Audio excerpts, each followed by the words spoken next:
60여 년 전 피난민과 군인들로 인산인해를 이루었던 부산. 지금은 전쟁 당시의 모습을 찾아보기 힘든데요.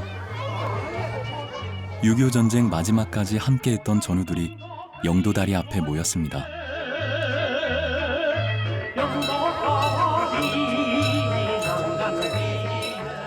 세월이 많이 지났지만 지금까지도 끔찍했던 전쟁의 기억은 지워지지 않는다고 합니다.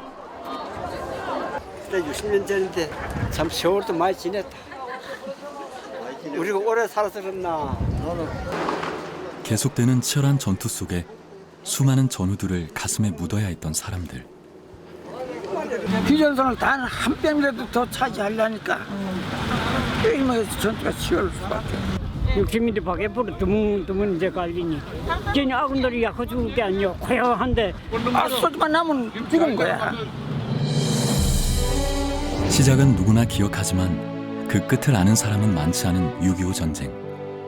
국립대전 현충원에는 1953년 7월 27일 정전협정이 조인된 전쟁의 마지막 날 전사한 세 사람의 묘비가 나란히 있습니다. 육군 일병 이상열, 육군 일병 이상준, 육군 일병 윤석봉. 이들은 어떤 사연을 갖고 이렇게 나란히 묻히게 된 걸까요? 그리고 왜 그들은 마지막 날 안타까운 죽음을 맞이해야 했을까요? 이 전사자들의 발자취를 찾아 아무도 주목하지 않았던 한국 전쟁의 마지막 이야기를 하려 합니다.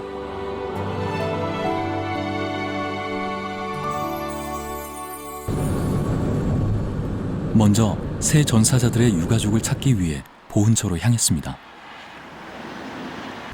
이 세 분의 네. 묘비를 보고 저희가 이분들의 유가족을 좀 찾으려고 했거든요. 예.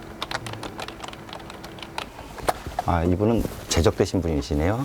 어머님이 1990년도에 돌아가셔가지고 제적된 상황입니다.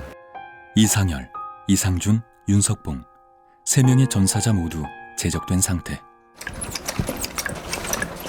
다행히 이상열 전사자의 경우 여기 충주보훈청 소속이라 제적 처리 보관돼 있었습니다. 039 006으로 신고인은 이상학 씨로 괴산 청천 이평리에 그 당시에 사셨던 걸로 어머님이 돌아가시고 자녀분이 신고해가지고 정리가 완료된 상황입니다.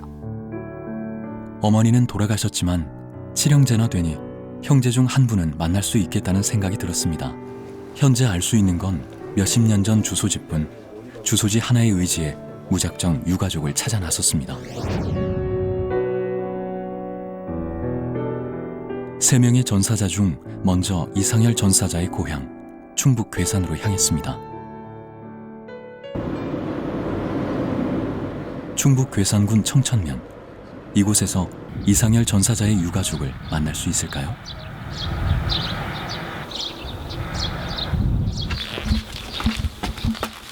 옛 주소지로 찾아가 보니 마을 노인정이 자리하고 있었습니다. 저기요. 아무도 안 계세요? 네. 마을 분들을 만나 이상열 전사자의 가족에 관한 얘기를 여쭤보기로 했습니다. 좀 여쭤볼 게 있어서 왔는데요. 그 저쪽에 살고 계셨던 할아버님을 좀 찾고 있거든요. 아, 그래요? 네. 저희는 이사 온 지 얼마 안 돼서 잘 모르겠어요. 아, 정말요? 아, 저기 아버님 계시네요. 선생님 혹시 이상학 씨라고 아세요? 이상학 씨 여기 어디요? 저짝 집이 다음에 집. 다행히 이상열 전사자의 동생 이상학 씨가 근처에 살고 있다는 걸 확인할 수 있었습니다. 안녕하세요. 네, 선생님 혹시 이상학 선생님이세요? 예, 저희 그 이상열 선생님이 형님분 맞으시죠? 이상열. 네네. 아, 동생분이세요? 네, 내가 동생이에요. 들어오시지 왜? 네, 이제 들어가요. 들어가세요. 네. 감사합니다.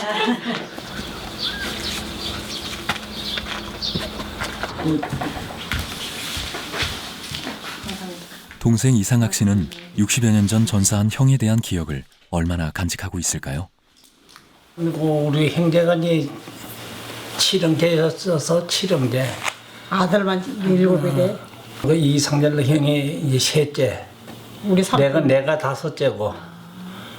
기억이 남는 것은 워낙에 그 형이 마음이 굉장히 좋아요. 좀 마음이. 오늘 뭐 동생이 좀 잘못해도 뭐 뭐 야단 쳐는 법이 없고 그냥 다 일로 오고 색시가 있었다고. 잘했어요. 1년 살았어. 1년 살다가 이제 그 군에 갔지 이제. 저녁에 한 그릇도 놓고 아침부터 한 그릇도 놓고 살아서 돌아오기로 아침 저녁으로 냉수 한 그릇도 또 놓고선 옛날에 많이 그랬지.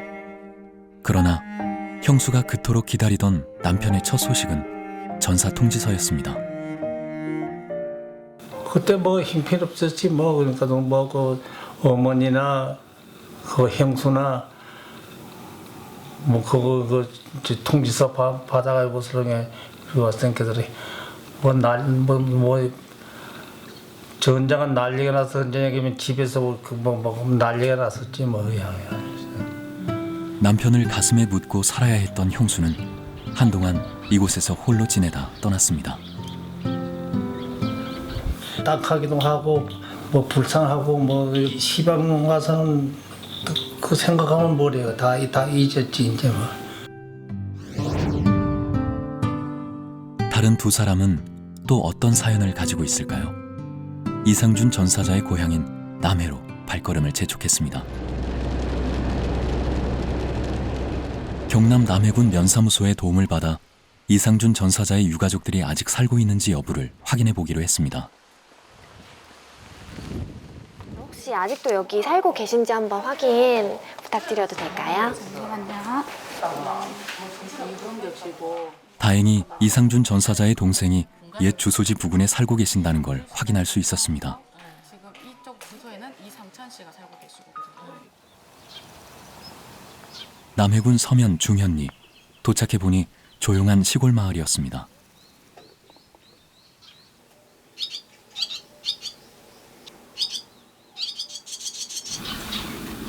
이상준 씨는 팔남매 중 둘째였다고 하는데요.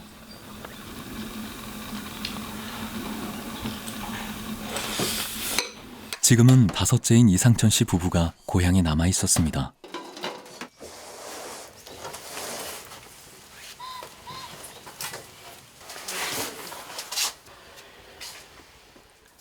벽에 걸린 가족 사진, 둘째 형인 이상준 씨만 없습니다.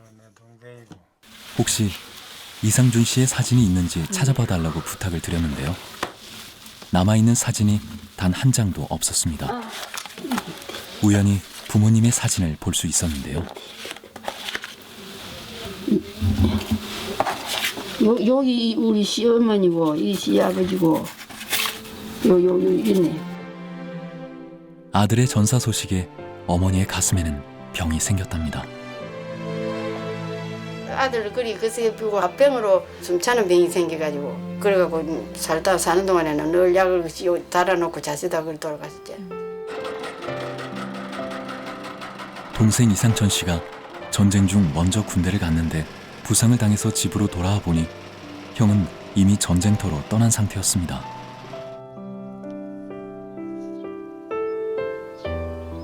우리 형님도 지금 갖다 놔가지고 또 이따가 이제 할 수 없이 그 잡아갖고 안 잡아갖고 만날 맛으로 있다가 이제 삿대가 불리한게 막 잡아간 기라. 그러니까 우리가 군대를 먼저 갔어. 삿대가 그리 불리 안 했으면 그 남한 사람들 안 잡아가는 기라. 안 잡아가면 뭐 젊은 사람은 잡아가지만도. 머슴살이의 징용에 고생만 했던 형인데 28살 늦은 나이에 다시 전쟁터로 불려가야 했답니다. 뼈가 긴지 요리 있었는데 요 도로 들어가. 결혼 후 새로 집을 지었던 이상준 씨는 몇 개월 살아보지도 못하고 전쟁터로 떠났습니다.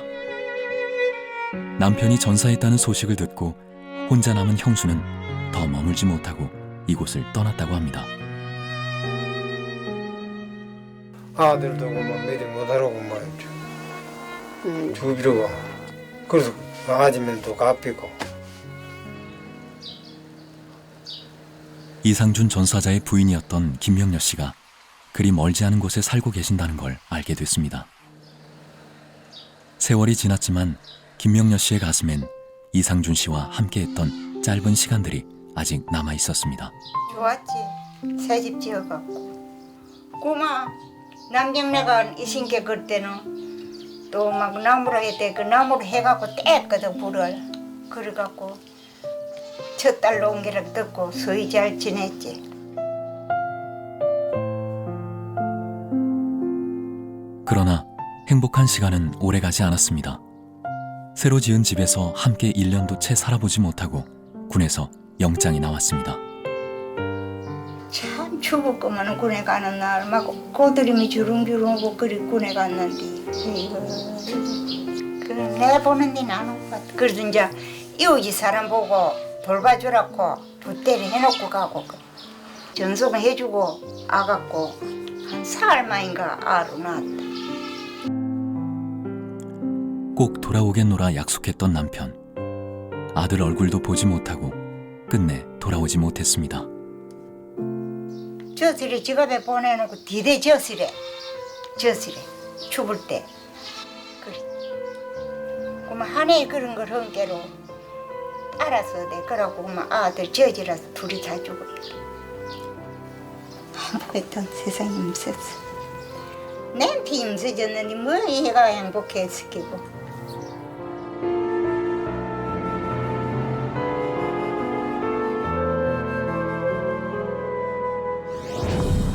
1953년 1월 이상준 씨를 비롯 수많은 청년들이 군에 소집됐다고 합니다.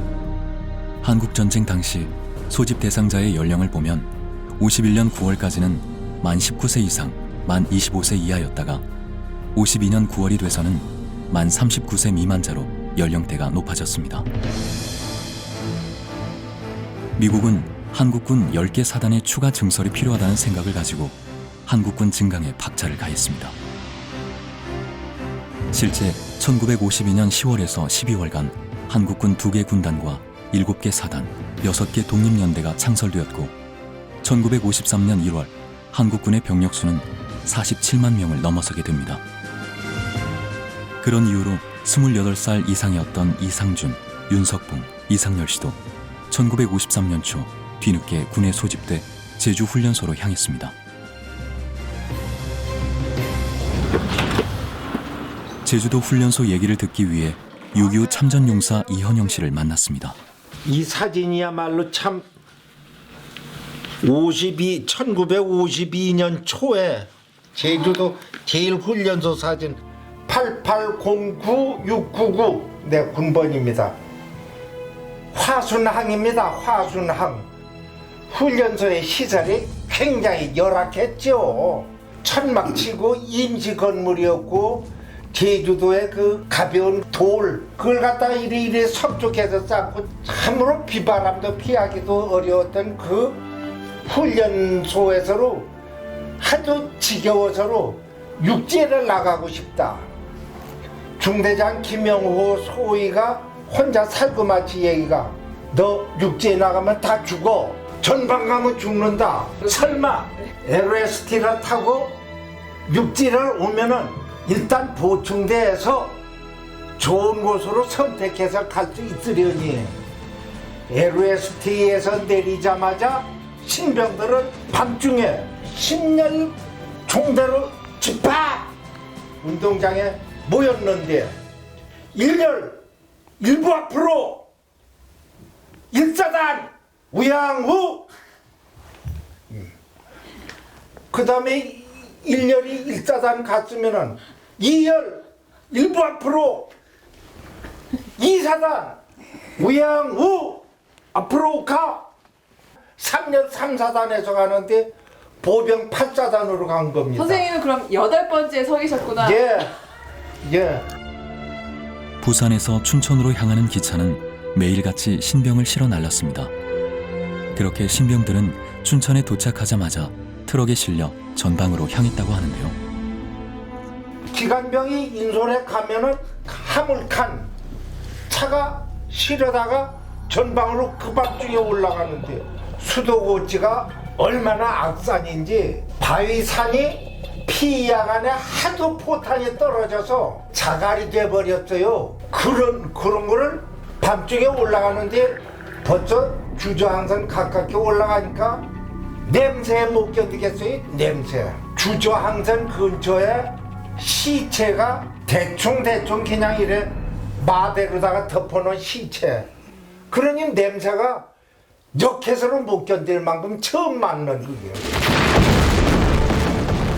험난한 고지대에서의 전투는 쉽지 않았습니다. 은폐, 엄폐할 곳도 없는 곳에서 고지를 점령해야 하는 일은 더더욱 어려웠겠죠. 개미떼처럼 달려드는 공산군, 수없이 떨어지는 폭탄 사이에서 많은 전우들의 죽음을 목도해야 했습니다. 1953년 초, 그러니까 이상열, 이상준, 윤석봉 세 사람도 고지전이 한창일 때 전선에 도착했을 겁니다. 이들은 겨울이 아직 기세를 부리는 고지에서 적군과의 싸움은 물론 추위와의 싸움에서도 이겨내야 하는 힘든 상황과 맞닥뜨리게 됐겠죠.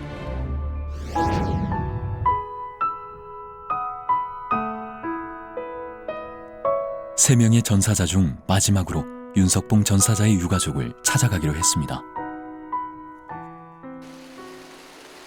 남해군 이동면 신전리, 이상준 전사자의 고향과 멀지 않은 곳이었습니다. 계세요.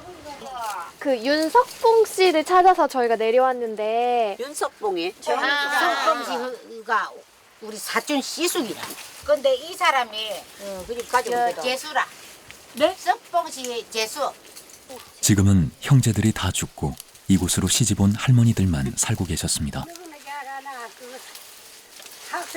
아들 중에 저 집 신랑 영감 저 집 신랑 중에 제일 싹싹 크고 만나 옆에 보고 이 친구 우리 집에 뭐 놀러 많이 오고 아마 석봉이가 제일 아들 중에 나다. 너무 안타깝게 돌아갔다.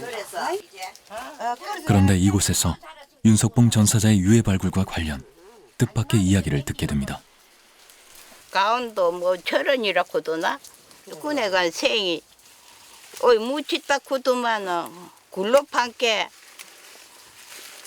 군대들 굴로판께 시체가 나왔는데 처음에는 가라 사람이 나오고 두 번째는 우리 시체가 나오고 세 번째는 저 충청도 사람이 나왔어. 충청도 사람이라면 혹시 이상열 전사자를 얘기하는 건 아닐까요? 세 구의 유해가 같이 발견됐다면 이상열, 이상준, 윤석봉 이 세 사람일 수도 있겠다는 생각이 들었습니다. 좀 더 확인이 필요했습니다. 그래서 세 전사자들의 병적 기록을 살펴보기로 했습니다. 전사자 명부의 세 사람의 기록을 보면 53년 1월 16일 입대, 사망일자, 그리고 8사단 16년대 1대대 1중대로 소속도 같았습니다. 그렇다면 같은 날 입대한 동기로 같은 부대에 배치돼 함께 전투를 치렀던 것으로 추측할 수 있었습니다. 매화장 보고서에서는 전사와 관련 좀 더 자세한 기록을 확인할 수 있었습니다. 이상윤이 같은 경우는 8사단 16년대 1대대 1중대 소속이셨고 1953년 7월 27일 전투 중 적 포탄에 인하여 전사함이라고 기록이 되어 있습니다. 사망지라는 건 여기서 발견이 됐다는 얘기예요? 그렇습니다. 전투한 장소가 일반적으로 등대리. 다른 두 사람의 것은 86년에 작성된 것이었는데요. 1950년대 이렇게 작성된 서류들이 너무 이렇게 훼손이 되고 그다음에 종이 지질이 많이 약해진다면 보존을 더 이상 할 수 없었다고 판단이 되면 이렇게 이기를 했던 것 같습니다. 과거에. 이상준, 이상열, 윤석봉 세 사람은 입대 시기, 전사일, 전사 장소 모두 일치합니다. 그렇다면 우리의 추측대로 함께 전투를 하다가 전쟁의 마지막 날 같은 장소에서 전사를 한 게 맞을까요?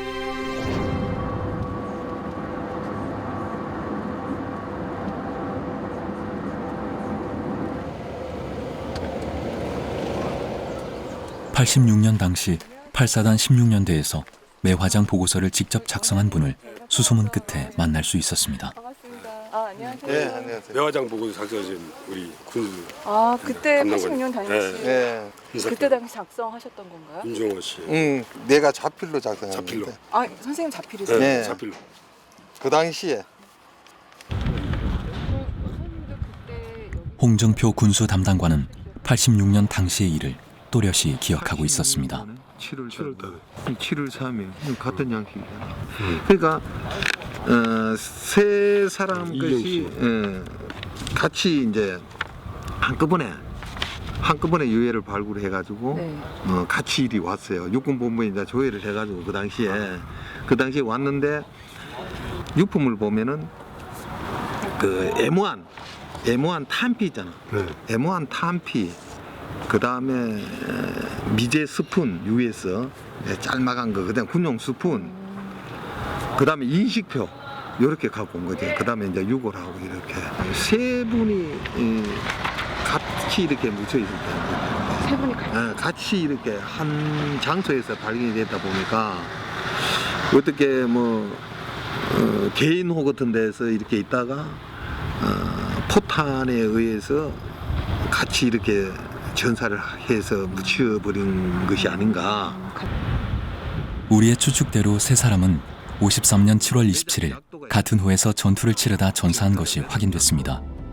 그렇다면 그들이 전사한 곳은 지금의 어디일까요? 먼저 전사 장소인 김화 원동 등대리의 기록을 찾아가 보기로 했습니다.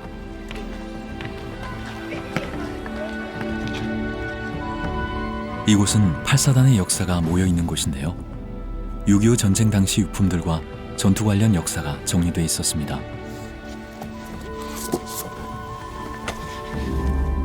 8사단 16년대의 전투 역사를 담은 책자에는 주목할 만한 기록이 있었습니다. 53년 여기 좀 유의할 기록이 하나 있네요. 7월 27일 589 고지와 무명고지 능선에서 다수의 북한군과 부근 일대에 적 전초진지 교란이 있었다라는, 휴전하는 당일까지도 계속적으로 어떤 규모의 차이가 있겠지만 교전은 계속 있었던 것으로 보여집니다. 6.25 전쟁 마지막 날까지 교전이 계속됐다는 얘기인데요. 당시 8사단 16년대 위치를 확인해 보니 지금의 철원군 원동면 등대리, 군사분계선을 마주한 지역이었습니다.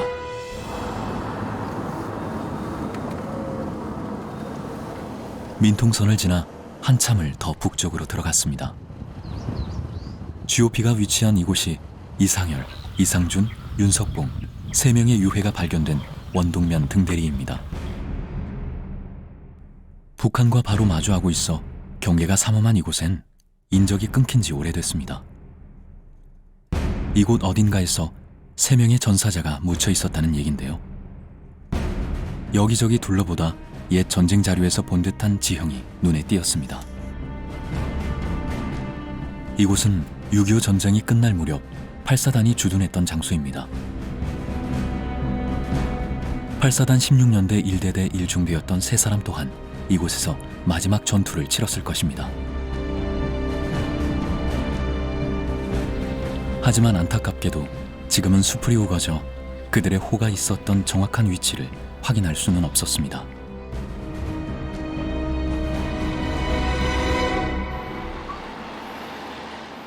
(6.25) 전쟁 마지막 전투에 대한 이야기를 듣기 위해 6.25 참전 유공자 화천 지부를 방문했습니다. 네.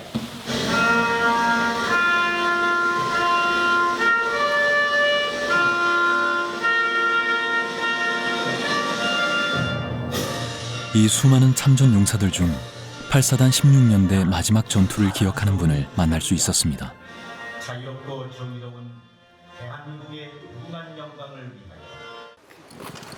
자세한 얘기를 듣기 위해 함께 집으로 향했습니다. 저기 저 백암산에서 찍은 사진 저기 한 장이 또 저거.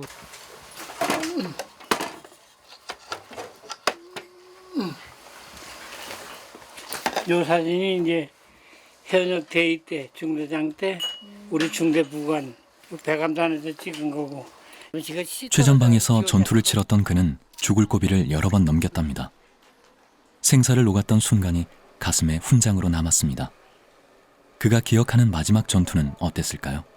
그 총알 포탄 날라오고 총알 날라오니까 희생자가 안 생길 수 없는 거지. 왜냐면 우박 떨어지는데 거기서 살아난다는 건 기적이지. 그럼 희생되는 그 순간까지 생각하지 뭐. 포탄 맞으면 어떻게 했냐 알아? 요만큼만 갈비 조각 나 사람이. 부대한테 뿌리가 아무것도 없어. 펑 하고 터지면 가보면 이런 나무에 가서 창자 조그마한 요만한 걸리고 살토막 요만한 거 걸리고 이래. 포탄 맞으면 아무것도 없어. 그럼 27일날 그렇게 돌아가신 분들은 시체를 그냥 산에 버려져 버린 게 아니라 뭘 찾을 수가 있어 버리지. 그냥 다 이렇게 죽은 채를 그대로 아니 죽은 채로가 아니라 없다니까. 요만큼 토막 나서 날아가 버리고. 전선에서는 정전 협정이 어떻게 진행되고 있는지 전혀 알 수 없었을까요? 우리는 휴전 직전에 알았지. 전방부대는 그런 거 빨리 안 알려줘. 알 수가 없죠. 그거 알려주면 전쟁을 안 하잖아. 그건 몰라야지. 왜냐면 그럼 사기가 문제니까. 사기 문제니까 그걸 안 알려주고 딱 했다가 그 시간 되면 딱 발표하는 거야. 그러니까 그때는 고지 하나하나를 그렇게 생명을 걸고 싸웠어. 6.25 전쟁 총 사망자 400만 명 중 1951년 일사후퇴 이전 사망자는 100만 명, 나머지 300만 명은 1951년 6월 정전협상 이후 사망자였습니다. 38선 부근의 전선엔 하루에도 몇 번씩 고지의 주인이 바뀌었던 치열한 전투가 26개월간 계속됐습니다. 우리는 왜 이 소모적인 고지 쟁탈전을 계속할 수밖에 없었을까요? 그리고 정전협정 당일까지 치열한 전투를 해야 했던 이유는 무엇이었을까요? 수차례 휴전 제의를 무시하고 공세를 퍼붓던 공산군이 1951년 6월 23일 휴전을 제의, 7월 10일 정전회담이 시작됐습니다. 최종 합의에 도달할 때까지 군사작전은 계속한다는 전자에 시작된 회담. 회담이 순조로울 때는 전선이 소강 상태였으나 결렬되거나 지연될 때는 전투가 치열하게 전개되었습니다.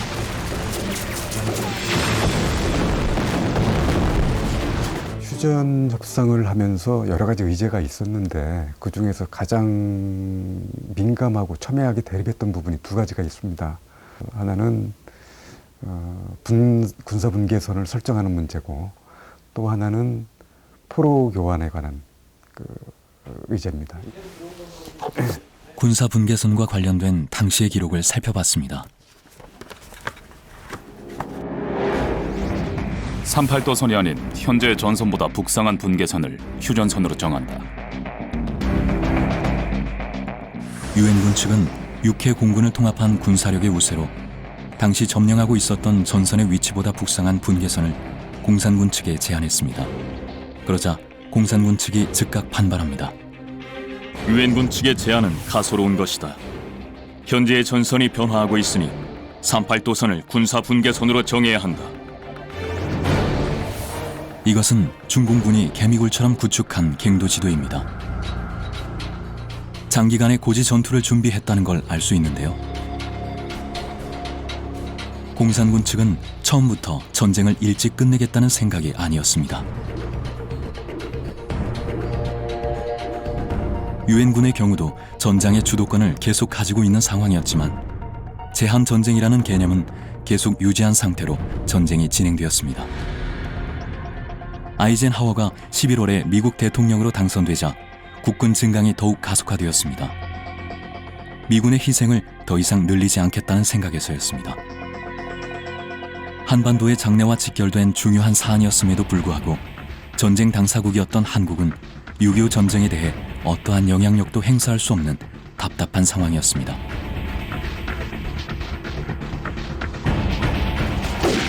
그래서 북진도 통일도 아닌 소모적인 고지쟁탈전이 계속됐습니다. 그렇다면 고지전은 어떤 모습이었을까요? 사실 그때 그 상황 모습이 그 영화 고지전 보셨어요? 영화? 근데 그건 애들 장난이지. 그런 애들 있어. 고지전투 중에서도 가장 치열했다던 백마고지 참전 용사들에게 당시의 생생한 이야기를 들어봤습니다. 나 바쁘니까 그렇지. 백마고지에 30만 마리 떨어졌어. 중공군이 4만 5천만. 우리 아군이 27만 발을 갖다 이렇게 쏴가지고 1m가 낮아져가지고 막 이렇게 변했어요. 때놈들이 뭔가 새카맣게 기울어가게 막 기울어오는데 정신이 없어 막 기울어요. 그러니까는 막 단가부대 대창 들어넣어 총 들어넣으면 수다 던지면 막 기울어. 그러면 이 술탄을 빼서 던져야 되는데 마음이 급하니까는 언제 뺄 수도 없어요. 막 집어 던지는 거야. 술이 채가지고서 기어오르는 게 죽는지 사는지 알 수가 있어. 그런데 맨 처음에 오는 거 한 20명 쏴도 그때는 땡길만 한데 그 다음에는 계속 자꾸 올라오면 이 총을 쏘는 사람이 질려. 아, 저기도 자꾸 기어오르는 걸 어떻게 해. 사람이 질린다. 그러니까 막 그가 막 불바다가 돼버리죠. 산이 빨개서 그냥 올라가보는 게 연상 보충병이 연상 오니까 난 배고 진들 때 연상 보충 올라가면 죽으니까 이제 산일밖에 안 되는데 교통에 바꿔도 올라가니까 그냥 물컹물컹하가 피가 막 삐져나올 정도 돼. 장가도 못 가고 애기도 못 낳고 죽으면 어떡하냐. 그게 제일 생각나는 거야. 그리고 그 다음에 뭐냐면 이제 어머니 생각나는 거야. 내가 시도 못 받아놓고 죽는다. 그런 생각에. 계속되는 고지전을 치르면서 함께였던 이상열, 이상준, 윤석봉 세 사람 또한 고향에 남겨진 아내와 자식들 생각이 간절했을 것입니다.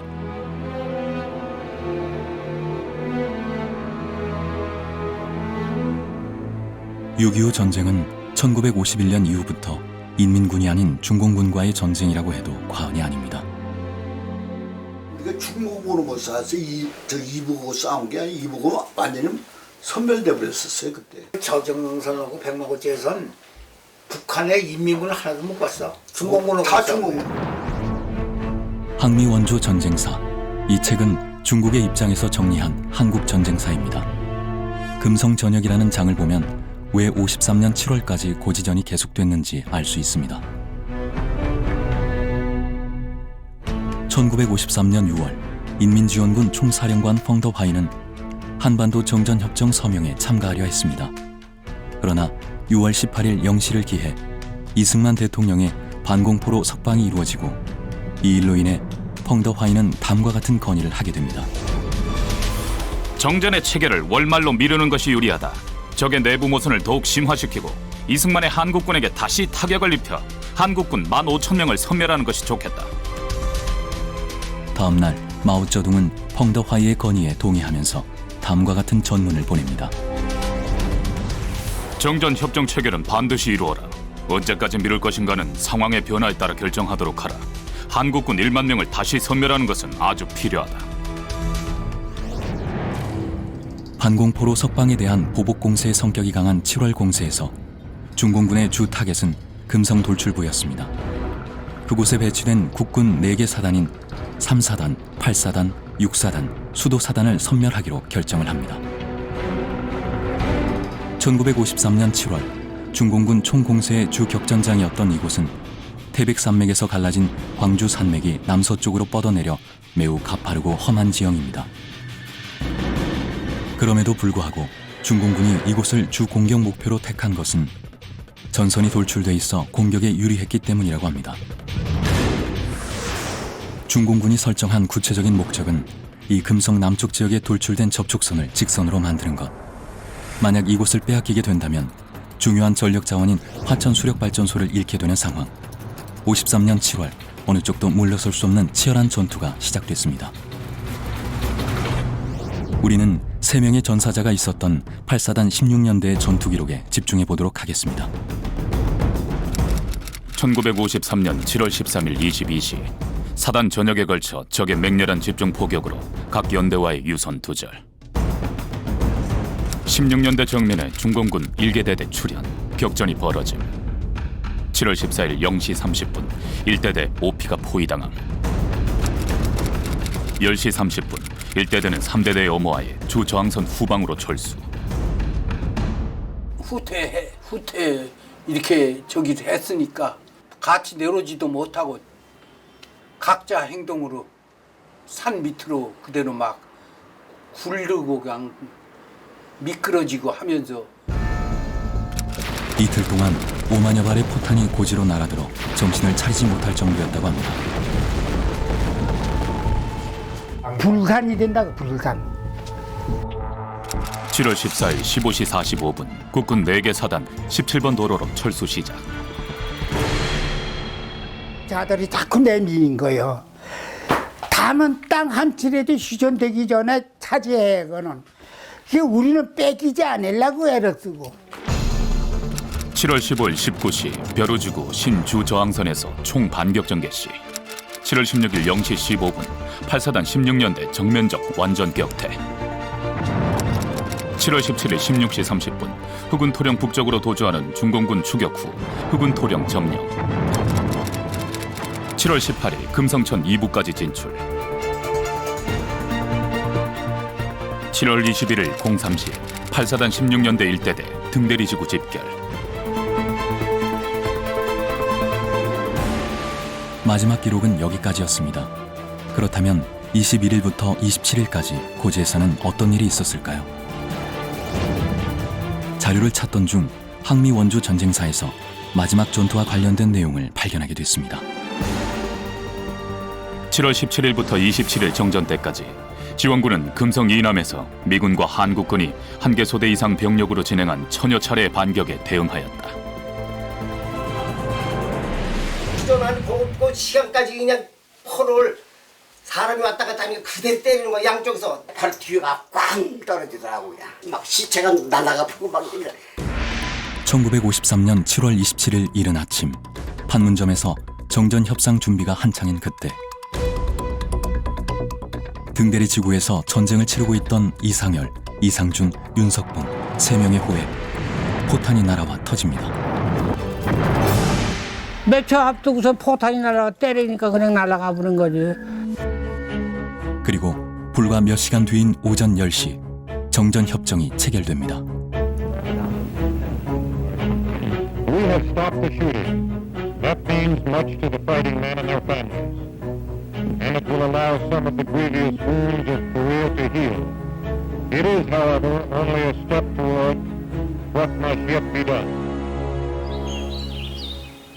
1953년 7월 27일 늦은 오후 고지의 총성이 멎게 됩니다.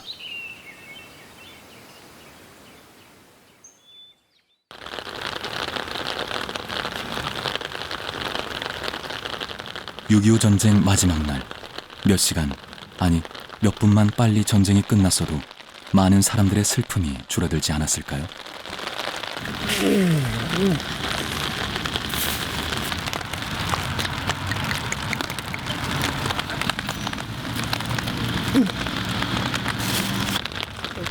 오늘 우리 왔다고 반갑다고 아줌이 우리 아줌이 눈물인가 보다. 전쟁에서 동생만 살아 돌아왔습니다. 오래 못 알아놓기 좀 미안치. 슬픔을 가슴에 묻은 채 60여 년이 지났지만 안타까운 마음이 가시지 않는 건 왜일까요? 그래 어찌든지 뭐 눈물을 흘리는 애가 더 살아내도 산 사람은 개하네. 그래도 죽은 사람이 불쌍치.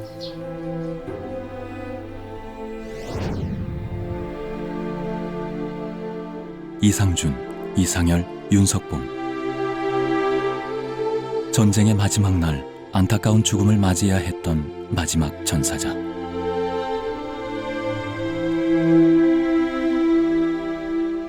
그리고 고지에 버려진 채 아직 가족의 품으로 돌아오지 못한 수많은 전사자들.